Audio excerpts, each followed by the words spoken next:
اسحاق ڈار صاحب ٹھیک سچ بول رہے ہیں کہ محسن نقوی صاحب سچ بول رہے ہیں؟ نہیں، گولی چلی یا گولی نہیں چلی؟ نہیں دیکھیے اسحاق ڈار صاحب نے بھی سچ بولا ہے، آپ اس کا صرف ایک پارٹ دکھا رہے ہیں. بالکل دوسرا کوئی حصہ نہیں. نہیں میں پوری اس تقریر دوسرا حصے میں کیا ہے؟ پوری تقریر میں ربرٹ بولرز کا بھی ہے. دوسرے میری گزارش، ربرٹ بولرز نے ایریل فائرنگ کی، انہوں نے کہا نا دیکھیں کوئی لاشیں اس طرح نہیں گری جیسے یہ کہہ رہے ہیں، کوئی اس طرح فائرنگ نہیں ہوئی. بات یہ ہے اگر آپ پروٹیسٹ کرنے پہ میرے پہ فائرنگ کریں گے نا، میرے لیے تو یہ بہت بڑا ایشو ہے. میں آئی ایگری ود دیٹ. ایک لائن کہہ دوں، ایک لائن، کیسی گولیاں تھیں، کسی ایم این اے کو لگی نہیں، کسی ایم پی اے کو لگی نہیں، ایک منٹ، کسی رہنما کو لگی نہیں، کسی رشتہ دار کو لگی نہیں، کسی اس کے سٹاف کو نہیں لگی. ان لوگوں کو لگی ہیں جن کے گھر ان کو بھی نہیں پتا. ہمیں لے جائیں اس کے گھر. ان کا خاتون ہونا سر آنکھوں پہ، ہماری بھی مائیں بہنیں. میں اس ہوٹل میں موجود تھا کراچی میں جس کے رینجرز نے اس وقت ان کی حکومت کے کہنے پہ دروازے توڑے تھے اور مریم صاحبہ کے بیڈ روم کے. میں اس سے آگے باقی باتوں میں یاد نہیں کروانا چاہتا. اگلی بات، ان پہ جتنے پرچے ہیں نا، میں آپ کے پروگراموں میں بڑی دیر آتا رہا ہوں، کبھی میں رویا ہوں کہ میرے پر پرچے 100 سے زیادہ میرے پہ پرچے انہوں نے دیے ہیں 780 کے تقریریں کرنے پہ. چھوڑ دیں اس بات کو. اگلی بات یہ کہہ رہی ہیں ڈی اے خان میں اگر کسی کارکن کی شہادت ہوئی ہے مجھے افسوس ہے، لیکن کیوں آپ لوگ اتنے کمزور ہیں کہ آپ لاشیں لینے بھی نہیں آ سکے؟ یعنی مجھے ایک بندے کا پتہ دے رہی ہیں 274 میں سے کتنے یہ کہتے تھے 200. شاید خاقان عباسی صاحب یہ ویسے ٹی وی پہ کہہ چکے کہ 2 لاشیں، میں کہہ رہا ہوں میں ساری دیکھیں 270-80 کی بات کرتے سر، ویسے اگر 10-12 بھی میں کہہ رہا ہوں آپ یار میری بات سنیں، آپ ایک ہی بات کریں جو صحیح ہے نا. ایک منٹ، لیکن خدا خوفی کریں نا. 300 کے آپ کہہ کے اس کے بعد آپ کے پاس لیکن یہ تو اب صاحب نے یہ کہا ہے کہ 12 ہمارا نمبر ہے جس کے قوائف ہمارے پاس موجود ہے، اس کے علاوہ وہ کسی چیز کو میری بات سنیں. اور 200 لوگ ہمارے غائب، ہم کہہ رہے کہ اس کا ہمیں بتا دیں. میری بات سنیں، یہ 300 کس نے کہا؟ انہوں نے کہا. 200 کس نے کہا؟ انہوں نے کہا. 78-76 انہوں نے کہا. ٹھیک ہے، میری گزارش یہ ہے، یہ 7 پتے نہیں دے سکے آج تک. ٹھیک ہے. اگلی بات، یہ والا جو ہے نا لیم ایکسکیوز کہ اس کا جی وہ کمیشن بنا دیں. ایک منٹ، یہ جو شیل تھے وہ آپ کے ٹی وی پہ چلتے رہے، ان کے لوگ چلاتے رہے. جو شیل تھے، میں آپ کو ایس پی کے پاس لے کے جاؤں گا جس کا یہ منہ کٹا ہوا ہے. ٹھیک ہے نا جی. آپ جو وہ شہید ہوئے ہیں رینجرز، وہ جائز ہے؟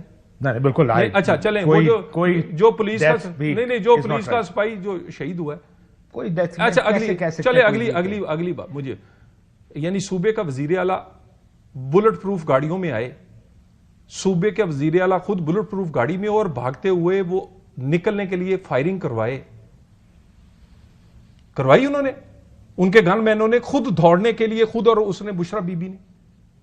ہم نے تو کہیں نہیں فائرنگ کی کوئی اور فوٹیج. اور دوسری گزارش یہ ہے، ایک میں آپ کو بتا دوں، کسی پولیٹیکل جو سٹیبلٹی پاکستان میں آئی ہے، جس سے معاشی استحکام آیا ہے، اس کو ہم نہیں کھونے دیں گے. سٹیبلٹی تو نہیں ہے. چلو آپ کو لگتا ہے سٹیبلٹی آپ کو تھوڑی ہوتی ہے. ایک منٹ، سٹاک ایکسچینج 1,13,000 تے سٹیبلٹی نہیں. ایک منٹ، ڈالر کنٹرول میں ہے کہ نہیں ہے؟ ایک منٹ کاشف باسی صاحب میرے نہ گل کرو. ڈالر کنٹرول سے ایک منٹ، مہنگائی کتنے % پہ ہے؟ ڈالر ابھی بھی ایک منٹ، مہنگائی کتنے؟ آپ کے فائنانس منسٹر آپ کو بتائیں گے یار ڈالر ریئل ویلیو سے اوپر ہے ابھی بھی. ایک منٹ، 240 کے قریب ہونا چاہیے. ایک منٹ، پرابلم یہ ہے کہ جو مہنگائی ہے، آپ کی وہ بات بھی میں مانتا ہوں، مہنگائی کا مطلب یہ ہے کہ جو مہنگائی ہو چکی اس مہنگائی میں 4% سے اضافہ ہو. میں اسی پہ آ رہا ہوں. میں پاکستان کے اس کو سٹیبلٹی نہیں کہتے سر. سٹیبلٹی ہوتی ہے جب ایشو سیٹل ہوتے ہیں. سر آپ کے سسٹم میں تو کانفلکٹ ریزولوشن کی کیپیسٹی نہیں. یعنی سٹیبلٹی یہ ہوتی ہے کہ اپنا کیا کہتے ہیں ثاقب نثار بیٹھا ہو. نہیں، سٹیبلٹی یہ ہوتی ہے کہ اگلے 10 سال کے chief of army staff announce کر دیے جائیں. اور اگر سٹیبلٹی یہ ہوتی ہے کہ آپ کہیں جی کہ میں قیدیوں کا پنکھا اتار دوں گا، میں فلانا کر دوں گا، میں چور سے ہاتھ نہیں ملاؤں گا. آج میں چور نہیں، آپ ان کے ساتھ مذاکرات، آج ایسی چور نہیں. وہ یہ آج ساری تقریریں اس بات پہ ہوئی ہیں. میں دیکھ رہا ہوں آپ کی طرف سے بار بار مذاکرات کی بات کی، اور اس دفعہ مذاکرات آپ سیاستدانوں سے کرنا چاہ رہے ہیں. لوگ کہتے ہیں اب ہم چور ڈاکو نہیں ہیں جن کے ساتھ بات چیت کرنی ہے. اچھا، میرا خیال ہے کہ دیکھیں ثاقب، ہر ایک کو اپنے کیریکٹر کا پتہ ہوتا ہے. اگر کسی کو چور ڈاکو کا سرٹیفکیٹ چاہیے اور اس کو اپنے اعمال کا پتہ ہے، میرے کہنے یا کہنے سے کچھ نہیں ہوگا. But is that an irrelevant issue now؟ because پہلے عمران خان صاحب سال سوا سال جب بھی ان سے پوچھا گیا مذاکرات تو کہتے ہیں اسٹیبلشمنٹ سے کریں، ان سے نہیں کریں. اب آپ کہہ رہے ہیں کہ ہاں جی یہ بھی آ گئے، حکومت سے بھی کرنا چاہتے ہیں. آج تو اسد کیسر صاحب کی اسپیکر صاحب سے ملاقات بھی ہوئی. یہ چینج آف پالیسی پوزیشن کیوں ہو رہا ہے؟ I hope you will give me a time again, کیونکہ میری خود اڈیالہ جیل میں خان صاحب سے ملاقات ہوئی. میرا جیل ٹرائل ایک بوگس کیس میں خان صاحب کے ساتھ چل رہا ہے. Me myself and Umar Ayub Sahib and all of us started telling ہم کہ اچکزئی صاحب کا کتنا پازیٹیو کردار ہے، مولانا فضل رحمان صاحب کیا بولتے ہیں. میں نے خود کچھ اینکرز کا بتایا کہ خان صاحب اتنے ہاسٹائل سچویشن میں اس طرح کے اینکرز پر سے، کیونکہ 5-7 گھنٹے کا ہمارے اوپر چارج فریم ہوتا، آرگومنٹس چل رہے تھے، تو we had a lots of time. تو میں نے کہا کہ وہ ہاسٹائل سچویشن کے اندر رہ کے بھی لوگ کس طرح پازیٹیو رپورٹنگ کرنے کی کوشش کریں اصل حقائق کو. تو وہیں سے یہ بات سٹارٹ ہوئی کہ تو خان صاحب نے کہا ٹھیک ہے پھر کمیٹی بنا دیتے ہیں جو کہ ڈائیلاگ کریں. It's a positive thing. میں تو میرا تو پہلے دن سے خیال ہے کہ سیاستدانوں کے ساتھ بات ایگزیکٹلی، لیکن آپ نہیں چاہتے تھے. نہیں، یہ سڈن چینج آف ہارٹ میں جانا چاہتا ہوں. تو میں یہی کہہ رہا ہوں نا کہ یہ میرے سامنے ہوا ہے. تو خان صاحب نے کہا ٹھیک ہے یہ تو پازیٹیو تھنگ ہے.